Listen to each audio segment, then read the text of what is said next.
On the 29th of May, 2032, at 11:23 p.m. in Chinese Standard Time, all of humanity heard the exact same thing welcoming them to the world of humanity's key to the end. The universe's most popular MMO game began its internal beta test, confusing our protagonist who was hanging his boxer shorts. He then called his roommate, Fatty, to tell him that his earbuds weren't plugged in. It was the middle of the night, and he was still playing games. Our protagonist's name was Kiguan Ziojian, a 19-year-old second-year student in the Department of Biotechnology at White Star University. Fatty replied that the earbuds were indeed plugged in and asked where that sound came from. Suddenly, a voice shouted, instructing everyone to kill monsters, attack clones, activate their exclusive final key system, and blaze through that new world. This woke up our protagonist's other roommates, who were sleeping, and wakes up in confusion. One of the men suggested that the voice didn't seem to be from the computer. He then checked their group chat and saw their classmates asking about the voice they heard. The man mentioned that the whole school had heard it. He told his roommate to stop kidding and that a new trial was beginning and all that stuff. He then asked his roommate if there shouldn't be aliens invading them next, turning around to ask Fatty for his opinion. However, he was shocked to see a monster appearing in front of him. He fell on the ground in shock, shouting profanities. His roommates were also shocked to see it. He shouted, asking what kind of joke it was. Fatty, in an attempt to attack the monster, launched his laptop towards it, but it jumped in time to avoid the attack, surprising Fatty. The monster then released its power, hitting Fatty in the arm. Fatty slammed on the floor, shouting in pain. One of the men called Fatty in worry, while the other called the man Ruin Mai, telling him to be careful because the fellow's fire was very dangerous. The monster then ran toward Fatty to attack, making Fatty worriedly say that he was done for. However, a plunger suddenly hit the monster's face, and Ziojian began to hit it continuously with the plunger, shouting profanities. The towel on Ziojian covering his private area tore into pieces, but the monster slowly faded away. Ziojian, exhausted, catches his breath, and Fatty asked if it died just like that. He lifted the plunger up, asking if it was the plunger of victory and oaths. The man told him that he should look to himself for an explanation instead. Suddenly, a key appeared in front of him, and the voice congratulated them, announcing that 4,615 Earthlings had successfully killed the first wave of monsters, awakened, and become players. One of his roommates thought this had only happened to 1 in 130,000 people. The voice announced that the game officials would activate the game system for the above 4,615 Earthlings and issue them a newcomer's gift pack. Ruin Mai asked if it was a gold finger thief, and Fatty pinched his face, thinking that the dream felt extraordinarily real. The voice told everyone that in the future, if any Earthlings killed monsters, they would have a chance to awaken and become players but would be unable to obtain that gift pack. The chance would increase and decrease in accordance with the release of monsters, and they were encouraged to become a player now and save that world. Then, a strong light and loud noise could be heard from their room. Then Ziojian called his roommates children and sweetly told them to call him daddy. One of his roommates peeked to see him, and they were all shocked to see him. He told them that it was not too late for them to call him daddy, and if they did, he, the strongest player, would definitely protect all of them. Years later, he was emotionless as he remembered it and released his hand. He looked at the swarm of different monsters in front of him, activated one of his skills, gathered them in his finger, and released them above. His power flew straight to the sky, hitting a few flying monsters. It exploded in the air, spreading everywhere and hitting the monsters on the ground, causing loud explosions. He thought that it should be time for the final boss now. In July 2039, 7 years after Key to the End descended onto Earth, the player with the game ID 347,077,729, username Kiguan Ziojian, led 47 players from the White Star Guild to challenge the SS rank clone of the Heart of Dusk's Despair. The clone had claimed the lives of 17,420 players since it first appeared, and there had been 0 successful challengers. He thought it should have come by now. The SS rank boss, Nidhogg, the Devourer of Worlds. Suddenly, the air circled in front of him, and a huge monster slowly emerged from it. He gathered his power in his hand, but then someone called for help, making him stop gathering his power. Ruin Mai called him and told him that they couldn't hold on much longer, so he should save them. He faced Ruin Mai and asked if he wanted him to leave the final boss alone and take all of them away. Ruin Mai begged him to just get them out of there, but he ordered Ruin Mai to call him daddy. Ruin Mai asked him what he was saying, and he reminded Ruin Mai that he would only protect them if they recognized him as their father because it meant respecting someone more powerful than him. Ruin Mai was about to call him daddy when someone cut Ruin Mai's head in half. That someone was him, and he looked at Ruin Mai emotionlessly. After he killed Ruin Mai, he asked Ruin Mai if he had forgotten that he was already dead, reminding him that he had mentioned before that good people don't live for long. Fatty, who saw him kill Ruin Mai, shook in fear and asked if he had gone mad. However, he didn't reply and just peered at Fatty. He then threw his attack toward Fatty, piercing it into Fatty's body. He let go of Fatty's lifeless body and mentioned that he was paralyzed long ago, lying in one of the guild's beds now as he walked towards his other roommate. He called the man Mu Rong Xiao, expressing his desire to kill him. He swung his sword at Rong Xiao, chopping off Rong Xiao's head. Suddenly, his roommate's body burned and transformed into dead monsters. He noticed that all of them were the last hurdle, fallen Finwala. Then he felt a strong presence behind him, peered back, and saw a powerful monster heading towards him. A huge dragon appeared in front of him, and he simply told it that it had finally come. Nidhogg gathered fire in its mouth to attack him, but he calmly informed Nidhogg that the truth was he had already grown weary of battle. When Nidhogg released its fire to burn him to death, a light emerged from the huge fire, and he slowly walked out of it, telling Nidhogg that he really wanted to lie in bed, drink cola, and play some normal games. He drew his sword, expressing to Nidhogg that if he had to kill it in order to live such a life, he jumped toward it, shouting for it to come at him. He faced Nidhogg with all his might, and they collided at the center, causing a loud explosion that destroyed the ground around them. A moment later, as the smoke slowly faded away, it revealed Nidhogg down on the ground, dead. After seeing it, he also fell to the ground next to Nidhogg, knowing that it was decided. He noticed that Nidhogg was slowly fading away. And so was he, lying on the ground without a hand and a huge hole in his stomach. He told Nidhogg that it had dragged him into that as well. He lay there, remembering leading his team, being swarmed by enemies, and being with his teammates. He realized that he was truly seeing his life flash before his eyes. Then he saw Rong Xiao walking away, Fatty being attacked, and Ruin Mai trying to fight. He realized that it was the end for him too, but cursed when he remembered a can of Coke. Then he disappeared, thinking that he really wanted to drink some cola with his roommates. The voice announced that the Heart of Dusk's despair, Nidhogg, had been vanquished and congratulated Kiguan Ziojian, ID 347,077,729, for obtaining the title of the world's only dragon slayer. Kiguan Ziojian was game over. In 2039 ad, Kiguan Ziojian challenged the SS rank Heart of Dusk's despair. On that same day, the internal beta test of the game Key to the End ended, and heroes had died, but the world didn't stop turning. In 2040 ad, Mu Rong Xiao replaced his deceased friend, Ziojian, as the guild master of the White Star Guild, and players worldwide began battling one another. In 2044 ad, the Kingdom of the White Star was established. In 2056 ad, Mu Rong Xiao changed the name of the Kingdom of the White Star to the Empire of the Whole Star and formally proclaimed its emperor. The ab period became a thing of the past, and humanity entered the era of the White Star. After, in the 998th year of the White Star, the entire humanity heard the same thing, saying that they were honored to notify the inhabitants of the planet that the universe's most popular MMO game, The Key to the End, begins its open beta test now, and version 1.0's The Key to Enlightenment has been updated. It told everyone to enjoy the game. Humanity, which was already living in a game, once again underwent a blood-soaked trial by fire. At that very moment, somewhere unknown to anyone, a huge egg slowly cracked, and someone was inside it. The egg cracked open, revealing Ziojian lying inside, and the title of the world's only dragon slayer had been activated.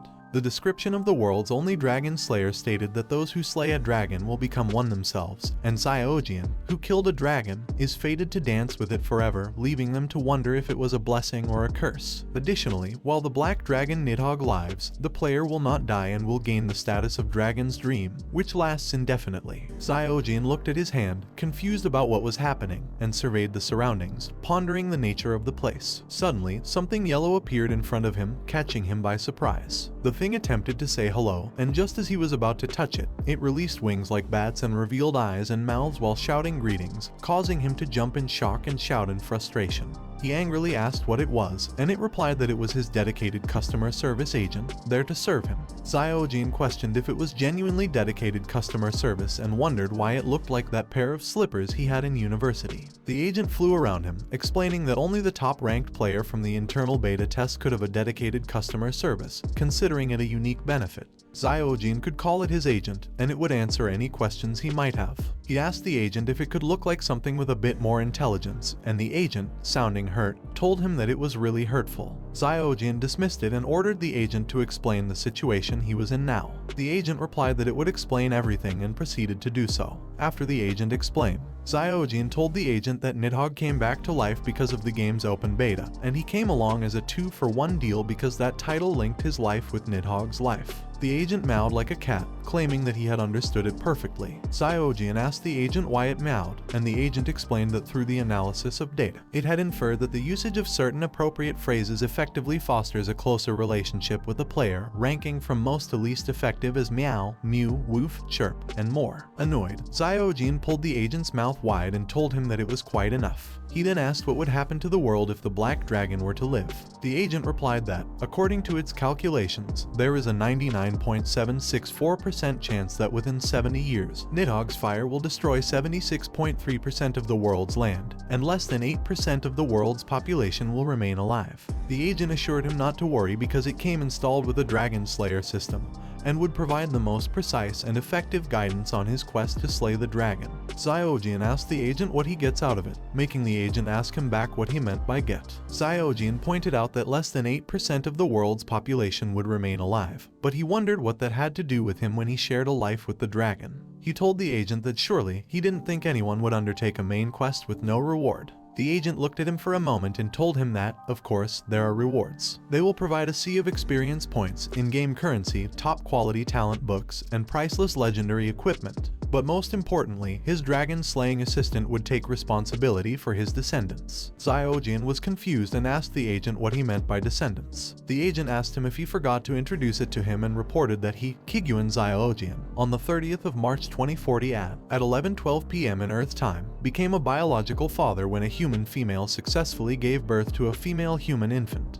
The agent clarified that he was the one who provided her X chromosome and various other genes. Subsequently, his daughter grew into an adult, gave birth to 2 boys and 1 girl, and they had their own offspring. His genes were passed down from generation to generation for the next 1,000 years. Xiaojian was stunned in confusion, but the agent congratulated him because he was now the head of a household. The Sprout of Calamity, a companion copy of the SS-level boss, the Black Dragon Nidhogg, and now that the Black Dragon has not yet awakened, the level of the duplicates is 1-to-1. Meanwhile, at level C, a lady asks the store owner how much he sells B-level medicine pills. The man replies that 1 bottle is for 100 coins, and 10 bottles are for 950. She gives him her badge while telling him that she'll exchange it for 20 bottles, and it was passed down from her ancestors. The man looks up and examines the badge when Xiaojian appears and asks the lady if she is a local. He then tells her that he wants to visit Kiguan's house and asks her how to get there. However, the lady looks at him in anger and tells him that they are dead, making him confused. She informs him that he is too late because all members of Kiguan's family died a few years ago.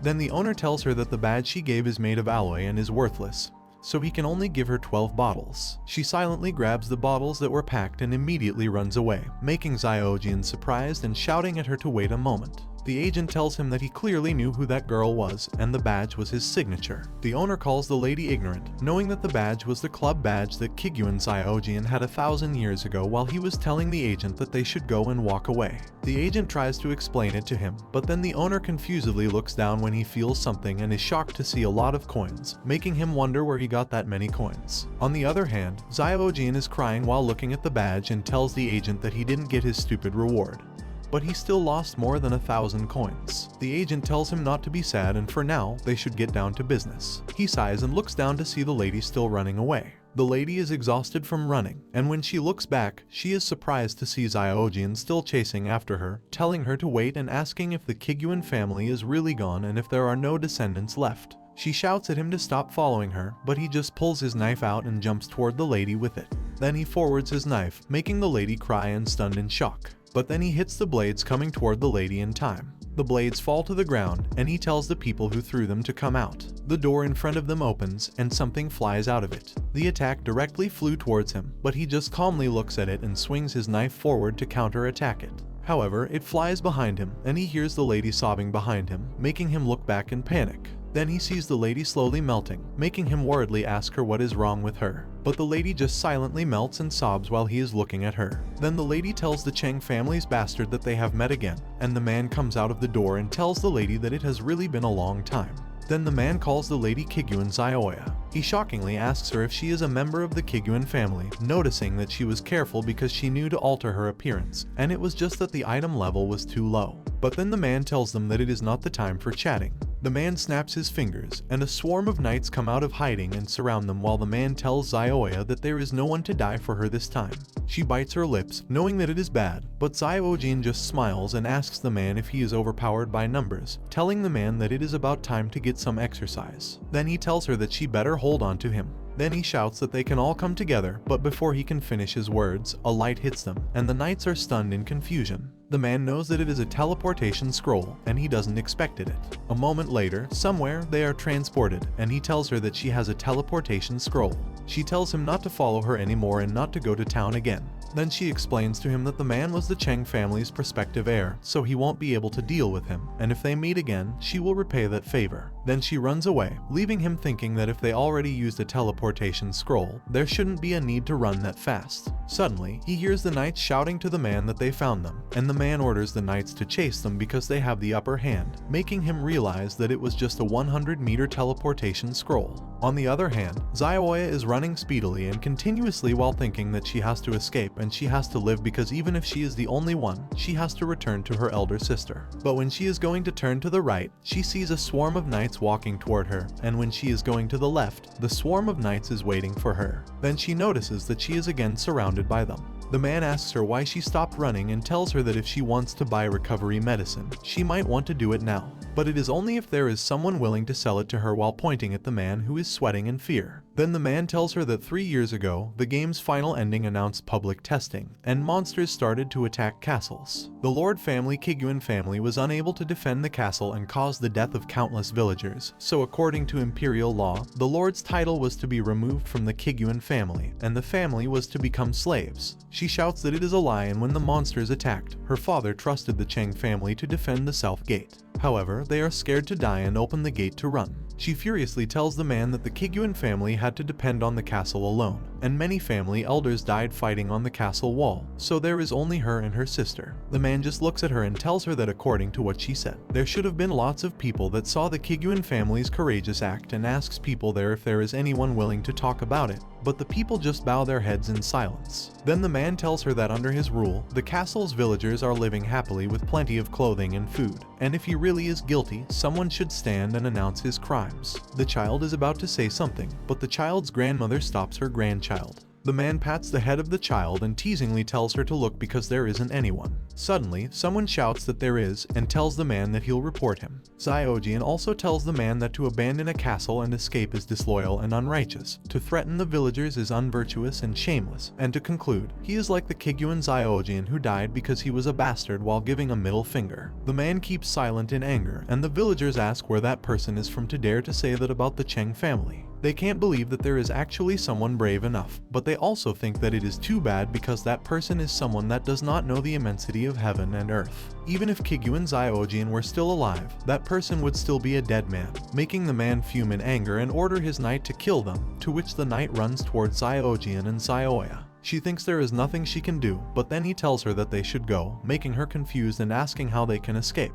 He just speedily drags her, and they both run away while the knights chase after them. The door in front of them opens, and they head toward it, but before they completely disappear, he raises his one finger to the man and keeps it until they fully vanish. Later, the higher knight reports to the man that the Kiguan family people went into the dungeon. But before the knight can finish his report, the man hits the knight and shoutingly tells the knight that there isn't a need to say it. Then the man grabs the paper on his coat, wondering where that person came from because it's almost like Kiguan Xiaojin appearing. But he disagrees, knowing that the Kiguan family died ages ago. Then he orders the registrar's notebook, which is a B-rank item with a description that if they forgot something, they could quickly look through the notebook, and after connecting to an area, they could get the information of the people entering and exiting the area. But there is a limited number of pages in the notebook to inspect the identities of the people currently in the dungeon. Then the notebook shows 239 Kiguan Xiaoya, her identity is a normal person, and she is level 1. Then 240 unknown names, his identity is a player, and his level increases from 83 to 89. Then it jumps from 205 to 387, making them shocked and asking if it's a joke. But then it decreases from 904 to 244 and to 76, making the man look at it in silence. Then the level stops when it hits 0, making the knights laugh, saying he probably can't even kill a goblin. Meanwhile, inside the dungeon, the goblin runs forward with its spear and launches toward them. He smilingly pulls out his knife, knowing that it's a goblin, and says that he kinda misses it.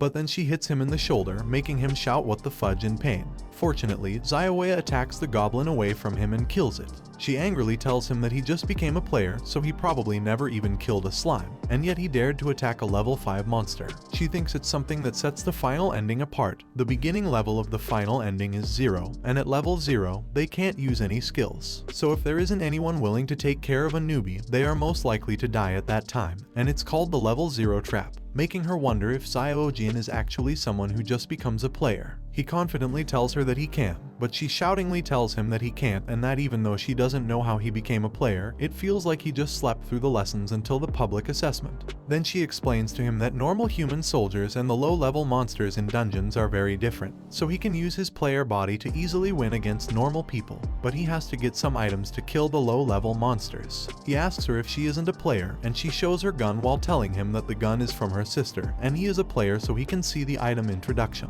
Then he sees that the gun is called the Gun of Bloodlust, an rank item, and its description says that the cost of the owner's blood kills the opponent, and the source of the power is the owner's blood. Each shot needs at least 10 ml of blood. The more blood it drinks for a shot, the stronger the shot, and even normal people can use that item. Also, after use, it will be connected, cannot be disconnected, and cannot be sold. He tells her that it looks painful, and she tells him that it means they can't waste any shots while shooting the goblin running toward them. He wonders if it was her last hand, and he knows that once a person loses more than 1,200 ml of blood, they would be in danger. Even if she only uses 10 ml of blood each shot, she can only take 120 shots. Then he asks her what her plan is, and she replies that even though it was outside of her original plan, entering a dungeon has its benefits because monsters drop recovery medications and have a low chance of dropping teleportation scrolls. Also, there is a chance of equipment. She also tells him that they should see what they can get from killing the mob and figure things out from there. He tells her that there is something else they can do, making her look at him in confusion. He tells her that they can get a final endings key from the dungeon and help her become a player. She smilingly agrees and tells him that if they can get it, she'd call him her ancestor. A moment later, they walk inside the cave, but then she tells him to wait a moment and look ahead, which he does, and sees two different places. The first place was deserted, and the second place is lively and green.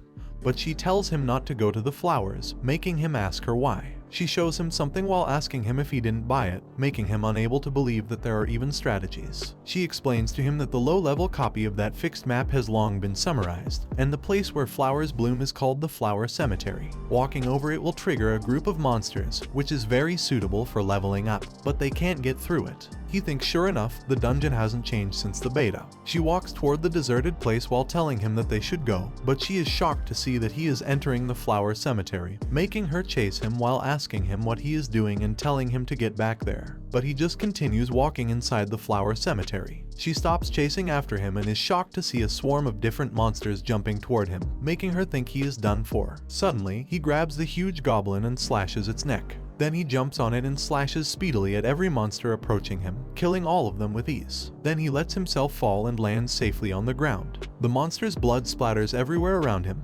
making Zioya, who sees everything, confused and wondering how it is possible. She kneels on the ground while looking at him stretching his body and wonders if he is a monster because he could cause so much damage in an instant just by relying on speed and basic sword skills. Also, how is it possible to have such a high basic value at level 1? He tells her that he still feels that his plan is more feasible, so before completing that task, he has a gift for her and a strong blue power comes out behind him. Then a voice congratulates the player for completing 50 kills within 10 seconds using normal attacks and tells him that he has achieved the hidden achievement in the dungeon called Savior of the Gale, and they should distribute rewards now. Zioya looks at the shining light in front of her in amazement while Zioya knows that she is a descendant of his and that before saving the world, it is appropriate to play with his children. She shatteringly tells him that it is the final endings key. He tells her to pick up the key, become a player, and then he will help her level up. The final endings key, for the past 1,000 years, humans would do anything for one, and it opens up the possibility of being a hero. Also, it brings power, prosperity, and authority. It is a path that leads to Hell's Door, disasters, and blood, betrayal. He tells her that the moment she receives a key and becomes a player, her name will appear on the game's leaderboard. Then he seriously asks her if she is ready to fight to her death. She fixes her gaze on the key and remembers someone giving him a bracelet. She looks back and sees that someone walking toward the huge monster, then calls her to tell her that if she is scared, she should go back. She clenches her fist while saying no and tells him that she just thought it was very beautiful. Then she walks toward him while telling him that she has owned many precious treasures, but none of them can be compared to it. Then she reaches for the key, and when she touches it, she feels her body slowly vanishing and becoming a spirit. Suddenly, she is transported in some long corridor, making her confused. Then she starts to walk, and while continuously walking, she sees a lot of skeletons and statues holding gold coins everywhere. She knows that it is the path that her sister had taken, and her sister has been there. Then she arrives in the middle of that place with a lot of doors around it, making her think it is weird because there isn't anyone talking. But she feels like she knows each door very well, almost as if she was born with the knowledge. Then she sees the warrior statue with the description that it uses swords, blades, spears, and other cold weapons, and they belong in the front of the team due to their close combat abilities. As they level up, they must keep building on their original weapon. Next is the statue of the hunter, who uses the longbow, crossbow, and other ranged attack weapons, a player that is like the elves of the forests, shooting from afar to decide the winning side. Then the statue of the bard, who uses instruments to create beautiful music to aid teammates. They can also bring debuffs onto opponents, and they are the key to every team. Next is the statue of the summoner, who makes contracts with beasts and magical plants, a one-person army that is always capable of surviving in the worst conditions. Then the statue of the witch, who uses ornate magic to create large amounts of damage, and their weak bodies contain a massive amount of power. Then the statue of the sun disciple, which is a representation of the sun and brings the warm light of the sun upon everything. Lastly, the statue of the moon guardian, a lover of the stars and the moon, who swears a dark oath to themselves. After checking everything, she thinks she knows where she needs to go. Then she walks to the one door and puts her key on the door of the moon guardian. The key opens the door. Then she sees a shining star and moon and hears a voice calling her a lover of the stars and moon, the keepers of the night, ordering her to swear the oath. She is surprised that she can hear it and tries to grab herself in the mirror. She puts her finger on her other self, and their fingers light up while the voice tells her that it is an oath not to anyone else, but to herself, so she should swear an oath. Then her spirit comes back to her earthly body, and he tells her that she made a good choice. Then he welcomes her back. Then the voice announces that ID number 177,786,546,241, Kiguan, Zioya, and welcomes her to the world of the final endings key. Meanwhile, the announcement was heard by someone sitting and is facing monsters. Meanwhile, in some mansions, the old man slaps the lady in front of him while shouting Kiguan family in anger. The lady fearfully and confusedly calls the old man, but the old man just swings his whip toward the lady and burns the lady to death with it, which destroys his bedroom wall. The old man is holding a red crystal in his hand and smashes it into pieces in anger, which releases a flaming bird. The old man shoutingly calls Chen Kai and tells Chen Kai that he doesn't care how he did it, but he should kill her immediately, which the flaming bird tells Chen Kai at the same range. Then the bird disappears after relaying it to him. Chen Kai grabs the scroll on his coat and opens it while shoutingly asking his people what they are waiting for and orders them to join him in entering the dungeon, to which they immediately agree. Chen Kai snaps the scroll in half, which opens the dungeon portal, and they enter the dungeon while the voice announces to every player that Chen Kai used a rank item called the Overstepping Tracker Scroll and entered the dungeon. Then the voice repeats to Ziojian and Zioya that Chen Kai and his teammates have entered the dungeon they are currently in. He opens the map of the dungeon and realizes that they only need to get past the third level called the Nest of Destruction, then they can find Nidhogger. But then he hears a loud growling sound, and when he looks up, he sees a huge beast drooling in front of them. The beast growls loudly and releases its breath, making him cover his nose while asking the beast if it considered buying a breath freshener, and tells it that the gatekeeper used to be a three-headed dog from hell, but now it has been reduced to just a giant zombie wolf. They don't realize that someone heard them, and the man hiding while watching them knows that it is a mid-level 15 boss, and whether it is attack power, speed, or magic, it is not something that 2 level 1 players could handle. It is dangerous to be a vanguard, but if he can kill them there, he'll be promoted. Also, the man guesses that maybe the head of the Cheng family would think highly of him. The beast furiously raises its claws to attack them, but they jump in time to avoid it while he tells her to just dodge, use the forward swing of the attack, and hit hard to interrupt the skill. She shoots the beast with her blood gun and continuously shoots it while avoiding its attacks. He notices that Zioya's movements are stiff, but she has guts, making him really miss the old days when he used to train new members of the guild, and he used to train them the same way. He knows that fighting monsters beyond their level is the easiest way to train to bring out their potential, so before meeting Nidhogger again, he should train his descendant. He knows that the first step in becoming a player is to get used to the blood and the pain, so he decides not to be soft. But when he sees Zioya being hit by the beast, he fumes in anger and tells it that it is courting death. Then he stabs it in the face using his knife, making it slam on the ground hard. He realizes what he did and tells Zioya that his body moved on its own, making her look at him in shock. Then the beast vanishes and leaves lots of dropped items. The light wraps around Zioya while the voice tells her that she has acquired the skill called Shadow Sword. She has acquired the skill called Shadow Chain and advanced to level 5. She is shocked to hear it and asks him if she really just advanced to level 5. He awkwardly replies yes while laughing, knowing that it was fast. However, it was his fault for killing that beast so skillfully. But then she excitedly tells him that although she doesn't know who he is, she is really thankful and respectfully tells him to help himself by taking the dropped items. But he replies no and tells her that she can take whatever she wants. On the other hand, the man who was watching them behind the huge stone was shocked to death that Ziojian killed a giant zombie wolf with one strike, knowing that even players who are level 30 and players who haven't reached level 40 can't do that kind of thing. So he crawls slowly to run away, knowing that he must run away because if he doesn't, he will be dead. Ziojian asks Zioya if she has learned the Shadow Chain and orders her to use her skill now at 4 o'clock, to which she follows and grabs the man in time. Then she drags the man to come closer to them, and he excitedly tells her that a new teaching aid has arrived. Later, Zioya is catching her breath in tiredness, and the man says it was another win for him in the 10th time. Then he looks at Zioya, who is injured and exhausted, then asks what is the point of it. After Zioya drinks the healing potion, he tells them to continue while playing on the gold coin. Then Zioya uses her shadow power, but the man blocks it using his sword, knowing that he could win 10 times and 20 times. But he wonders if he could win 100 times. The man also thinks that he is just like the small animals that large carnivores capture for their young to practice with. So the man furiously throws a blade toward her, and when it is about to hit her, a gold coin hits it in time, while the man angrily thinks that he was not even qualified to fight to the death and he was just a teaching tool. Ziojian silently looks at his empty hand and tells them to continue, making the man kneel on the ground and beg him to spare him continuously. She points her gun at the man and hits the man's shoulder with it. The man thinks they are monsters without mercy, monsters without blood and tears. Also, the man knows that he is going to die there. Then she shoots him again and hits him in the body, while the man thinks that he must send a signal to inform the others they mustn't come, otherwise they are going to die. But at the last minute of the man's life, he asks himself why should he inform them.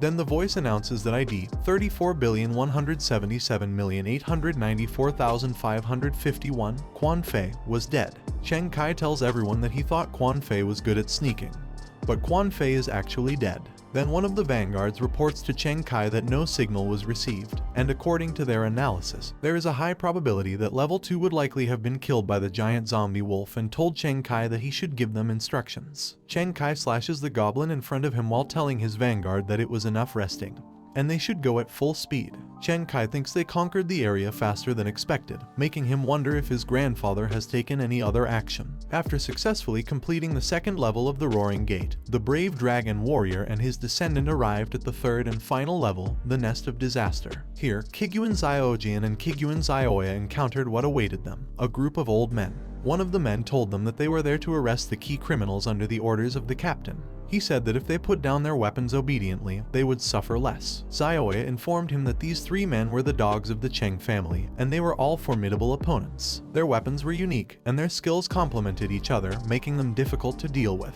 However, he just calmly said, "Oh," while looking at the confident trio. But minutes later, the confident trio was shattered and defeated easily by him.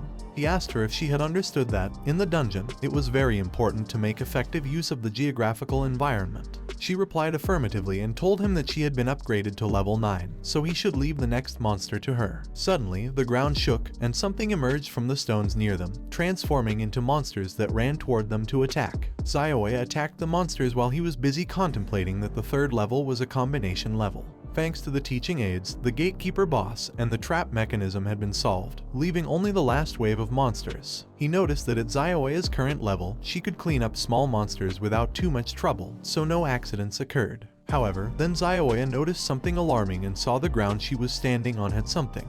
Then, sharp thunders flew down toward her and hit the corner of the space she was standing in, which created a barrier around her. Then, someone emerged from behind the stone, and she was surprised to realize who it was. The man welcomed her to his temporary unrestricted octagonal cage. The temporary unrestricted octagonal cage is an 11 prop and a one-time prop that generates an octagonal cage area in the dungeon. It will only be released when the number of life forms in the octagonal cage reaches 1. Also, it cannot be broken by items below a level. Legend has it that thousands of years ago, people fought in octagonal cages to please the public. She accuses Chen Kai of letting his fellow soldiers act as cannon fodder while he reaps the rewards, a tactic she deems characteristic of him.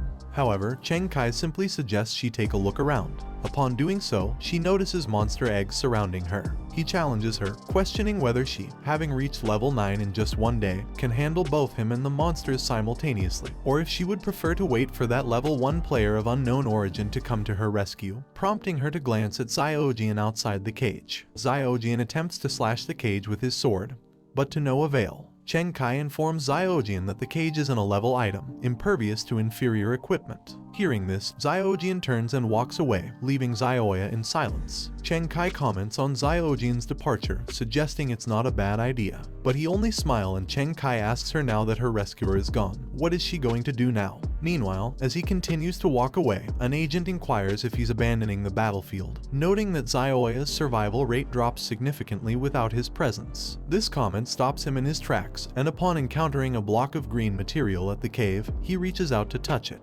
The green material transforms into snakes that recoil from his golden gaze, allowing him entry into the cave. Inside the cave, he finds himself on flaming ground with a massive, flaming egg at the center. The agent congratulates him on discovering Nidhogg's egg and urges him to destroy it to save the world. However, he remains silent, prompting the agent to remind him that the egg will hatch in 7 minutes and 34 seconds and he should act quickly. Ignoring the urgency, he pulls out a can of cola from his pocket, confusing the agent. After drinking the cola and burping, he questions the agent's sense of urgency, suggesting that they are being rushed towards a potentially fatal confrontation with Nidhogg's egg. Then, he asked the agent why it had not replied, suggesting that his guess was indeed correct. He pointed out that when he mentioned sharing his life with the dragon, the agent neither refuted nor engaged with the notion, merely changing the subject, further evidence that his conjecture was likely accurate. After taking a sip of his cola, he let out a loud burp, remarking that it was his last can, before crushing it. Agent, expressing regret, apologized to him. Unperturbed, he threw the can toward Nidhogg's egg, which melted upon contact with the egg's flames. Meanwhile, inside the cage, Xiaoya lay on the ground, severely injured and exhausted. Chen Kai mocked her weakness, questioning her worthiness of the Kiguan surname. As she struggled to stand, she reflected on the disparity in proficiency despite a mere 2-level difference. She realized the total experience gained by the team was constant, distributed according to contribution, yet somehow, he did not seem to level up at all. Understanding she had to monopolize all the dungeon's experience to achieve level 9 so swiftly, she acknowledged the difference from those who took a year to reach similar levels. Suddenly, monsters launched an attack. Chen Kai, attributing the assault to his helpers, watched as Xiaoya fought them off. Before taking action, Chen Kai observed Xiaoya's prolonged battle with the monsters, knowing the monsters' aggression would not shift to him as long as he did not attack them directly. He then hurled a massive blade at her, striking her shoulder and sending her crashing against a stone. Coughing up blood, she was alerted by the system that her defense had decreased by 15 points, and she was now poisoned. Chen Kai mockingly commented on her dire state, a surprising plight for the second young lady of the Kiguan family. In response, Xiaoya attempted to attack Chen Kai with her chain, but he dodged, causing the chain to wrap around a stone instead. He arrogantly mentioned that she seemed unaware that hunters possess displacement skills. However, she ingeniously swung herself using the chain, catching Chen Kai off guard. She then aimed her gun at him and fired a blood bullet, accurately calculating his skill cooldown time and maintaining a safe distance from his attack range. Continuously firing at him, she then observed as he diverted a potion towards something else. The potion, a growth enhancer intended for daytime use on plants or animals, accelerated the monster egg's transformation above her. As the monsters emerged, she swiftly shot at them with her gun. However, Chen Kai launched another attack, this time a poisonous bomb. It exploded before her, releasing a loud blast and a cloud of smoke. He acknowledged her strength, noting her resilience despite likely blurred consciousness. In pain, yet determined, Xiaoya covered her chest and glared at Chen Kai, knowing she needed to end this quickly. Then, infusing her gun with a substantial amount of her blood, she extended its range. Aiming the elongated gun at Chen Kai, she made him sweat in fear, fully aware of the devastating damage a full-powered shot could inflict in a single hit. He activated his golden talisman, which provided immunity to up to 2,000 points of damage for 1 second but rendered him immobile upon use. She unleashed her massive blood bullet towards Chen Kai. The bullet flew straight towards him, but at the last moment, it veered off course, missing him and striking the monsters behind him instead. Sweating, he exclaimed that the bullet had missed him and laughed mockingly. Meanwhile, she collapsed on the ground as Cheng Kai, still laughing, taunted her about her missed attack. Her eyes began to close when she saw him approaching, telling her to accept the reality that she was not the heir, nor was she adept at fighting. He suggested she was only fit to be sent away for marriage. While releasing a flurry of daggers, he proposed that although the Kiguan family had rejected the engagement contract, he was being generous. He told her to surrender her sister to him, become his concubine, and live a peaceful life bearing children. Her response was to spit in defiance, prompting him to angrily release the daggers, calling her an ungrateful wretch. Suddenly, she unleashed her powerful chain, blocking all the incoming attacks. He fell to the ground in disbelief, but she declared that she indeed planned to have children in the future. However, she corrected him on one crucial point: the identity of the father was mistaken. Her child would be born solely for the sake of her big sister. 10 years earlier, in front of a wealthy palace, a carriage stopped, and whispers spread among the people that the young lady had returned from her quest. A strong dragon approached, signaling her arrival. A figure jumped from the dragon and landed in front of the palace, to the awe of the onlookers. Despite being a player for only half a year, she had conquered an 11-level dungeon, proving herself a true genius. A man praised her accomplishments, and she greeted her father with respect. On the sidelines, young Zioya watched them and expressed to her mother a desire to become as great a player as her big sister. Her mother dismissed the possibility, confusing Zioya. Her mother explained that her big sister became a player at 11, and her body would remain in that state forever, not aging or developing further. Then, her mother asked if she understood the implications of this. Later, her big sister came out of her room and walked down the stairs. Then, she speedily ran in front of her big sister and called to her. She told her big sister that their mother had told her today that she wouldn't be able to grow up anymore, making her big sister look at her in silence. Then, she tearfully hugged her big sister, apologizing for it, and told her that she must also want to grow up. Her big sister was shocked at first but patted her back and told her that it was alright because she didn't mind it. She tells her big sister that she knows what she is going to do and swears that she will grow up and have children, so her children will also be her big sister's children and she shouldn't be sad. After remembering her big sister and her promise, she regains her power, making Cheng Kai say that it was impossible. Then, the system tells her that she has advanced to level 10. Her health and mana have been restored fully, and all negative statuses have been cleared. It congratulates her on acquiring the skill of Shadow Servant. He, sweating and shouting, asks her how she could possibly just happen to level up and if she did it on purpose. Also, how could she just restore her strength and continuously shout that it was impossible without knowing that her shadow was aiming at him from behind too? He peeked back and shook in fear, knowing that it was the Night Watcher, but then he felt his skin cracking, and she saw that it was self-destruction. He confusedly looked at his hands cracking. Suddenly, a messenger bird tells Cheng Kai that he is a useless thing, so he should become firewood and contribute his last strength to the Cheng family. He couldn't believe it, and thought it's impossible because he was the heir of the Cheng family and the chosen one. He suddenly heard Zioya firing at something, which made him immediately look back and see her shooting at the barrier continuously. He laughed loudly, seeing her trying so hard, then called her a foolish woman and told her it was useless and a waste of effort because it was an 11-level item.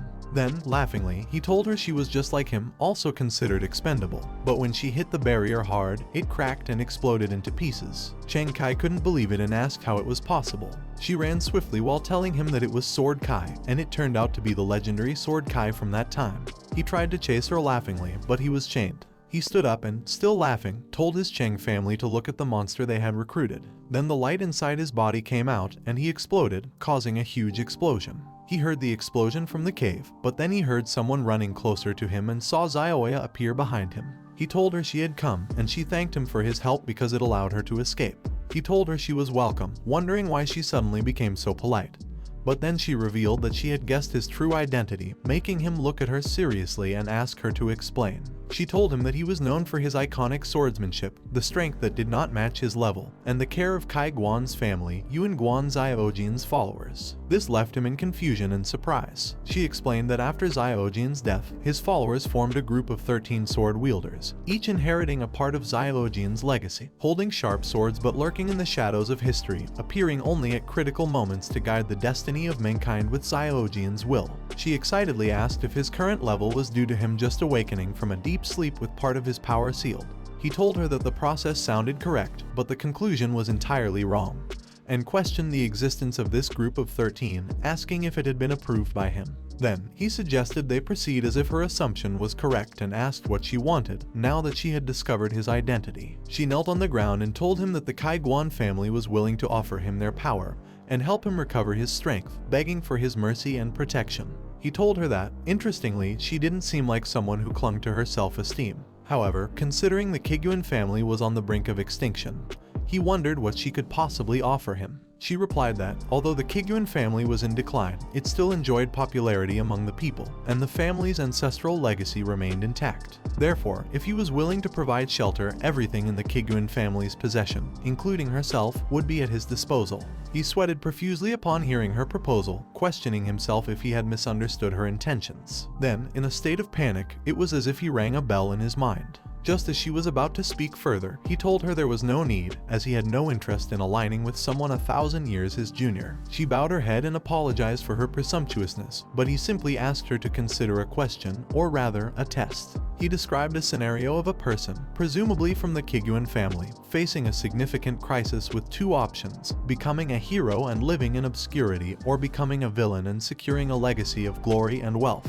He then asked her what her choice would be. Suddenly, she was reminded of their castle engulfed in flames, urging her older sister to flee with her. Instead, her sister summoned a scythe and leapt to confront the monster. She then told him that her older sister had once made a choice. Different choices had led to their current predicament, and if given the chance, she would opt for her sister to have a life marked by prosperity, wealth, good health, and peace. She vehemently questioned the notion that only those who covet life, fear death, or act selflessly can achieve glory, wealth, and honor, or that heroes must always sacrifice themselves. She expressed her desire for the Kaiguan family to thrive, becoming rich, powerful, prosperous, and renowned for generations. As she spoke, Nidhogg's egg began to crack slowly. He laughed heartily at Zioya's answer, regaining his composure before telling her it was acceptable. Then, as Nidhogg's egg started to shatter, it burst open, and he assured her that he could fulfill her wish. Then, he looked back and said it was quite a show. He walked closer to where Nidhogg was and told it that they had finally met, while looking at the baby Nidhogg who had just been born. Zioya was shocked to see Nidhogg, but then she collapsed. Fortunately, he caught her in time before she could fall, and noticed that Zioya couldn't handle the pressure of the black dragon, so she passed out. Then, he lifted her up and started to walk away. Agent Panicky calls him and tells him that it takes a few minutes for the black dragon to grow after it hatches, so now is their last chance. But he just takes off his cape while Agent begs him. He puts his cape on Zioya and wonders who exactly is her other half, her ancestor from countless generations ago. He thinks that bloodline is such a wonderful thing and he can't seem to leave her behind. Agent begs him to save the world. Suddenly, Nidhogg grabbed the shell near him, slowly crawled to it, bit it, and swallowed it whole, which made him a little bigger. Then Nidhogg's claws came out of its baby hands, making Agent dashes fly toward Nidhogg while shouting that Nidhogg must be stopped now. But then, Nidhogg sees Agent coming and begins to transform, hitting Agent in the process. Nidhogg completely returned to his original form in a second. He catches Agent, who was thrown back in pain, and throws him away while telling Nidhogg that they meet again. Nidhogg remembers him and continuously calls his name in anger. Then, Nidhogg reminds him that his sword penetrated his heart and his blood corrupted him as well, which is ironic because death makes enemies inseparable.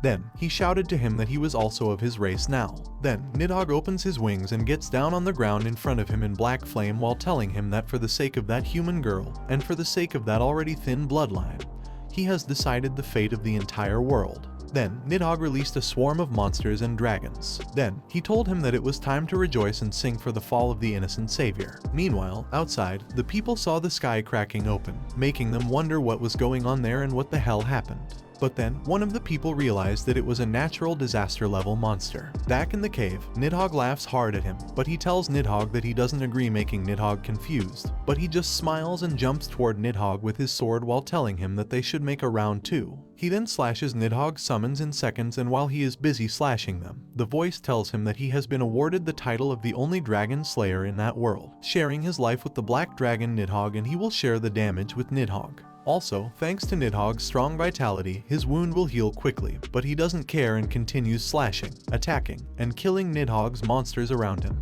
He shouted that it really hurt, making Nidhogg tell him that what he was doing was useless because they were going to die together now, but he just smiled in response. Then the voice tells him that he killed a bunch of monster and received a bunch of experience and have reached level 1. Then the system showed him that he was level 1 with 0 over 20,000 experience points, and due to the synergy effect, the experience points required for his upgrade were equivalent to those of Nidhogg, making him think that it was a good thing Nidhogg awakened with that little monster skill. Otherwise, he really doesn't know where to get so many experience points from and wonders if they can't change his picture. Then he grabbed the key planning to get started, and the system detected him and entered the career hall. Then he chooses the Night Watcher, and the voice tells him that the secrets of the long night will always be revealed to him. He walks closer to the gate and pardons himself to it, then puts his key in the center of the gate. A moment later, he came out of the career hall with the Night Watcher skill and uniform. He looks at himself, feeling not used to the clothes, but he knows that there is nothing he can do about it. Suddenly, Nidhogg shoutingly called him in anger, but he just smiled, jumped, and met Nidhogg, who's trying to devour him, but he didn't stop and went inside Nidhogg's mouth. He comes inside Nidhogg's body and remembers that during Nidhogg's childhood, Nidhogg's body was covered with a layer of black flames, and his body was hidden within the flames. A few seconds later, he found Nidhogg's body and used his skill Gardener's Contract to it.